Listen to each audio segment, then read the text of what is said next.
فلا مضل له ومن يضلله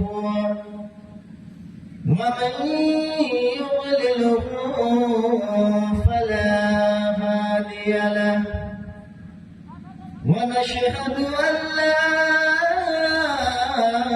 إله إلا الله وحده لا شريك له أما بعد فإن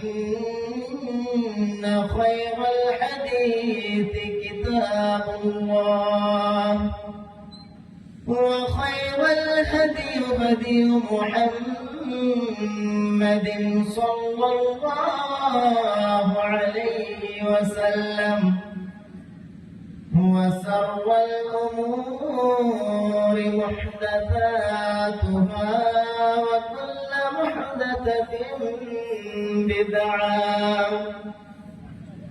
وكل بدعة ضلالة وكل ضلالة في النار. أعوذ بالله من الشيطان الرجيم.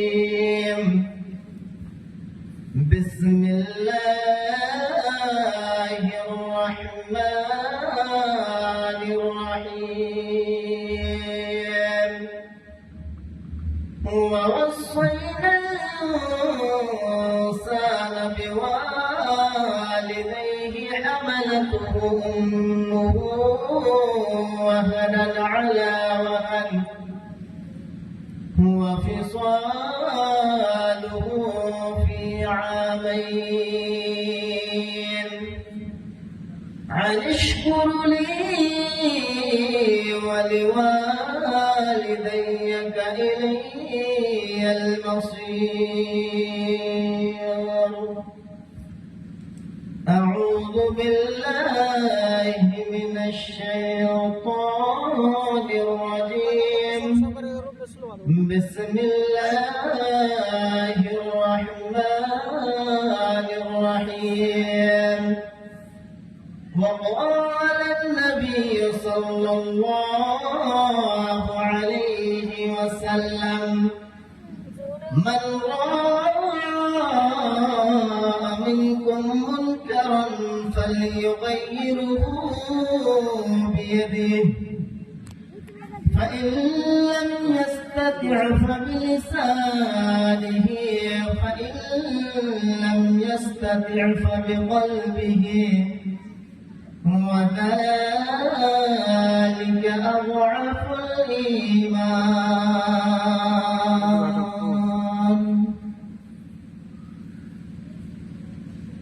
একদিন তোমায় মরতে হবে, তুমি ভুলে যেও না।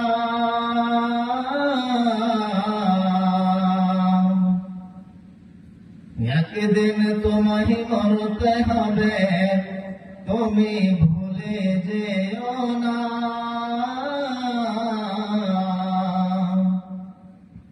হবে মাটির বিছানা গো তোমার আসল ঠিকানা।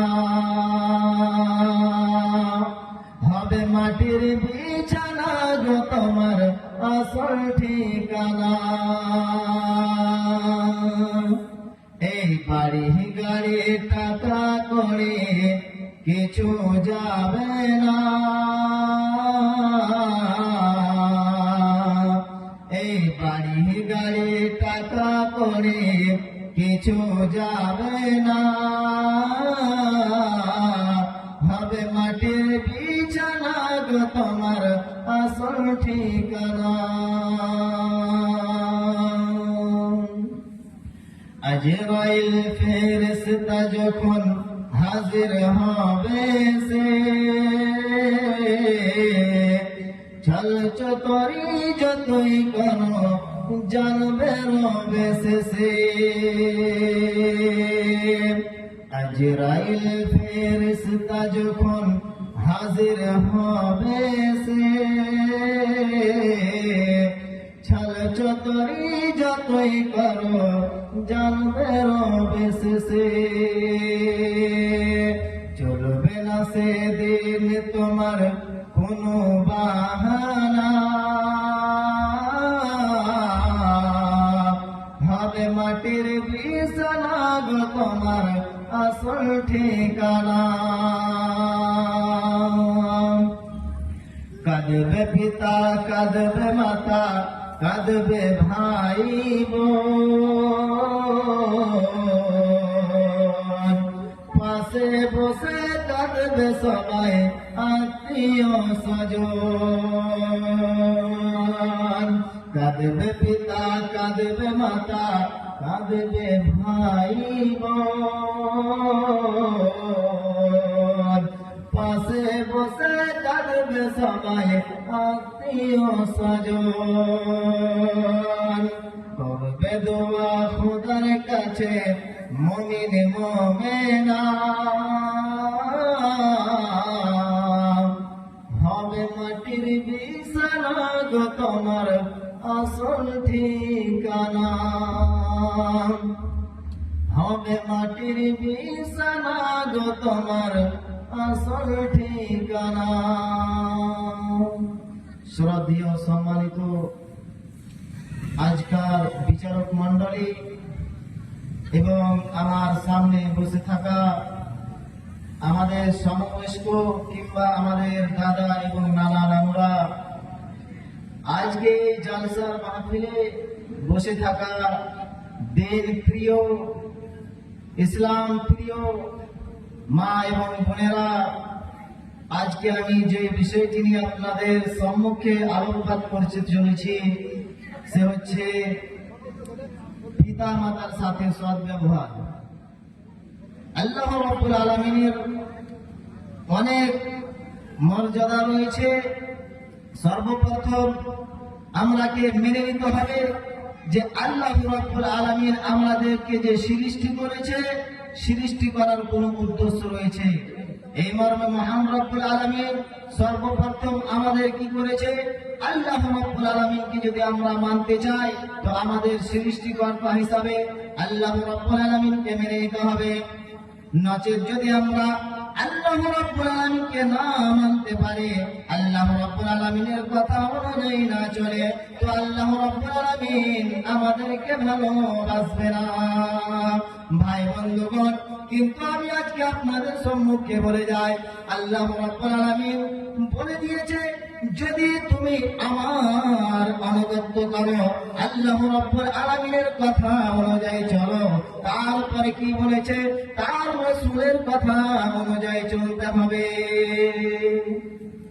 তাহলে সর্বপ্রথম আমরা কি করতে হবে আল্লাহ রাব্বুল আলামিনের কথা অনুযায়ী চলতে হবে তারপরে আল্লাহ রাব্বুল আলামিনের নবীর কথা চলতে হবে তারপর আল্লাহ রাব্বুল আলামিন কত সুন্দরভাবে আল্লাহ রাব্বুল আলামিন বলে দিয়েছে তোমার পিতা মাতা তোমাদেরকে জন্ম দিয়েছে কত কষ্ট করেছে কত কষ্টের পর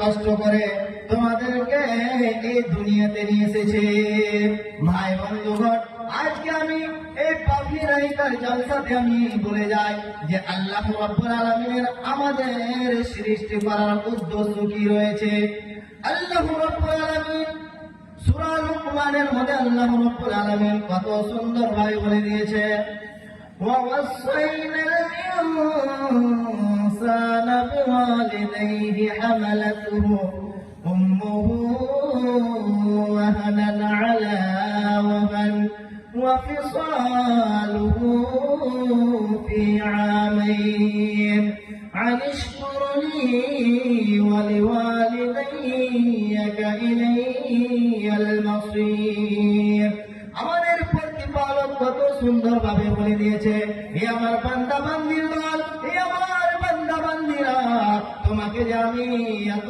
সুন্দরভাবে আদেশ করে দিয়েছি তোমাকে আমি নির্দেশ করে বলে দিয়েছি যে তুমি তোমার মা বাবার সাথে কথা বলবা তোমরা মা বাবার সাথে সৎ আল্লাহর ফরমান, তোমার মা বাবা কেউ না, তোমার মা বাবা হচ্ছে তোমাদের জন্য পরকালের জন্য, তোমাদের জন্য জান্নাত। কিন্তু আজকে আমরা মুসলমান সমাজ আমরা বুঝতে পারি না, আমরা মা বাবাকে ভালোবাসতে পারি না। এই মর্মে মহান রব্বুল আলামিন কত সুন্দর ভাবে বলে দিয়েছে। ভাই বন্ধুগণ, আজকে আমরা মা বাবাকে ভালোবাসতে পারি না, মা বাবার কত আমরা নাফরমানি করি, মা বাবাকে আমরা ভালোবাসতে পারি না। কেন আমরা মা বাবাকে কেন ভালোবাসবো, মাকে আমরা কেন ভালোবাসবো? আল্লাহ রাব্বুল আলামিন বলে দিয়েছে, তোমার মা তোমাকে কত সুন্দর করে গর্ভধারণ করেছে, তোমার মা তোমাকে পেটে যতদিন পর্যন্ত তোমার মা তোমাকে পেটে গর্ভধারণ করেছে, কিন্তু আমরা জানি না, কিন্তু মার কত কষ্ট হয়েছে, মা কত কষ্টের উপর কষ্ট করে আমাদেরকে জন্ম গ্রহণ করেছে। কিন্তু আমরা মা বাবার মর্যাদা বুঝতে পারি না। তারপরে আল্লাহ রাব্বুল আলামিন বলে দিয়েছে,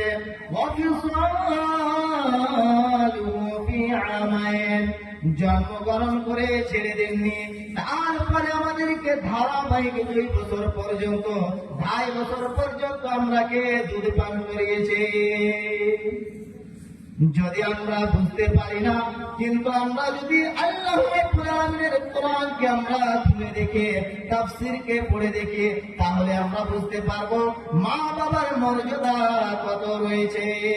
আল্লাহ রাব্বুল আলামিন বলে দিয়েছে, আনিশকুরুনি ওয়া লিওয়ালিদাইয়াকা ইলাইয়াল মাসীর। তারপর আল্লাহ রাব্বুল আলামিনের নবী কত সুন্দর ভাবে বলে দিয়েছে, আল্লাহ রাব্বুল আলামিন বলে দিয়েছে, আমার প্রতি এবং তোমার পিতা মাতার প্রতি কৃতজ্ঞ হও। এই জায়গাতে আল্লাহ রাব্বুল আলামিন কেন বললেন যে আমার প্রতি তোমরা কৃতজ্ঞ হও? কেননা আল্লাহ রাব্বুল আলামিন আমাদেরকে সৃষ্টি করেছে, সৃষ্টিকর্তা হিসাবে আল্লাহ রাব্বুল আলামিনকে আমরাকে মেনে চলতে হবে। মা বোনেরা এবং ভাইয়েরা, কিন্তু আমরা মা বাবাকে আমরা ভালোবাসতে পারলাম না।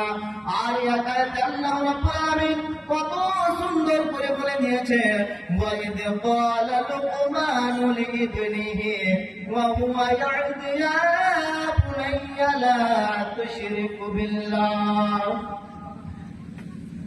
লোকমান হাকিম তার সন্তানকে, নিজের সন্তানকে বললেন, হে আমার সন্তান, হে আমার প্রতিপালক, হে আমার সন্তান, তোমাকে যে আমি কি করেছি, সৃষ্টি করেছি, এ দুনিয়াতে নিয়ে এসেছি, কিন্তু তুমি আল্লাহ ব্যতীত অন্যজনের ইবাদত করবে না, আল্লাহর সাথে অন্যজনকে জড়িয়ে দিবে না।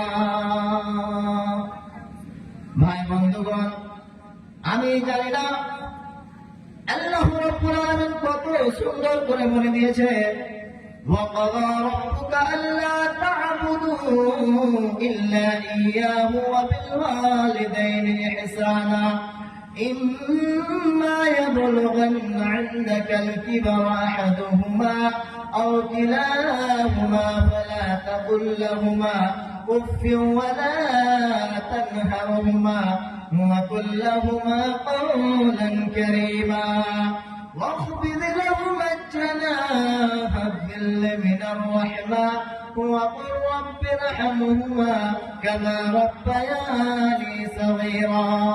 আমাদের প্রতিপালক কি বলে দিয়েছে, আমার ব্যতীত, আল্লাহ ব্যতীত অন্যজনের ইবাদত করা যাবে না, যাবে না, যাবে না, যাবে না। আল্লাহ রাব্বুল আলামিন কি বলেছে যে আল্লাহ ছাড়া অন্যজনের ইবাদত করা যাবে না। কিন্তু আজকে আমরা অন্যজনের ইবাদত করে আল্লাহর সাথে অন্যজনকে মিশিয়ে দিয়ে, আল্লাহর সাথে অন্যজনকে জড়িত করে দিয়ে আল্লাহ রাব্বুল আলামিন তারপরে বলে দিয়েছে, ওয়াবিল ওয়ালিদাইনি ইহসানা। তারপর তুমি তোমার পিতা মাতার সাথে সৎ ব্যবহার করবে। পিতা মাতার মর্যাদা কত রয়েছে আমরা যদি বুঝতে চাই, আমরা যদি জানতে চাই, তো আমরাকে হাদিস এবং কোরআনের ব্যাখ্যা জানতে হবে। কিন্তু আমরা জানি না, আমরা তো কোরআন কি জিনিস ওটাও জানি না। আল্লাহ রাব্বুল আলামিনের নবী জনাবে মুহাম্মদুর রাসূলুল্লাহ সাল্লাল্লাহু